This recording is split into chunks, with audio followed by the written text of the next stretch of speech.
Hi everybody. So I got my buddy Ted over today, and we're working on the pitot tube. So I've bought a pitot tube from Garmin, which picture is here. Just a nice 14 volt pitot tube, got 2 heaters in it. Very hot. We're gonna test that sucker later. And you can see the 2 tubes sticking out. One of the tubes is the pitot, and the other one is the angle of attack, which works like a pitot, but it's angled 18 degrees down, so it doesn't start really receiving air until you get closer to the critical angle of attack.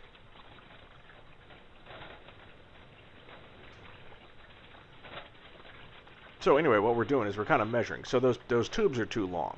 If I put that whole assembly into the mast, those tubes go and touch the other wing skin, basically, so I need to cut them down.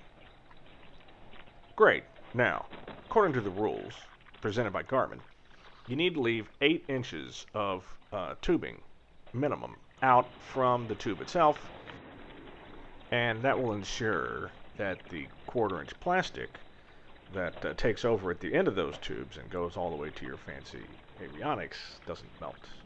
You don't want that, so that's why you need the minimum 8 inches. And what we've decided to do is just go with 10, just to be safe.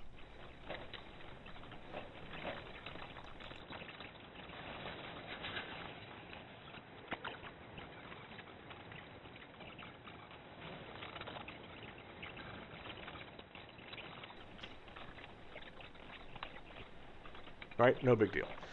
But in order to keep that from melting, you have to keep the tubes out at least 8 inches. Great. So what I'm doing right now is I'm looking for my miniature pipe cutter, which has been stolen from me. So my buddy Ted and I, we leave here, and we go on a Home Depot run. Well, which we'll do in a second. So yeah, all we're really doing is we're shortening the tubes. Now, you could also bend the tubes. That way, you can, have easier access to plugging in the adapter that goes to this 1/4 inch plastic line. Only problem with it is you still have to put those tubes through the pitot tube mast, right? And if you have too long of a bend, you can't actually put it through the mast. How would you put it through the mast? So I mean, there's a lot to consider because anything that you do to these things is permanent. So I thought, you know what, I'm just going to go straight out, and that's what we're doing. We're not going to put any bends. Besides, I can get all the adapters I want that have 90 degrees on them, and these aren't high pressure. Okay, this is one we're off at Home Depot, and these aren't high pressure linkages. This is atmospheric pressure. I mean, sure, we'll leak test it, of course, but I'm just saying, I'm not worried about a 90-degree elbow.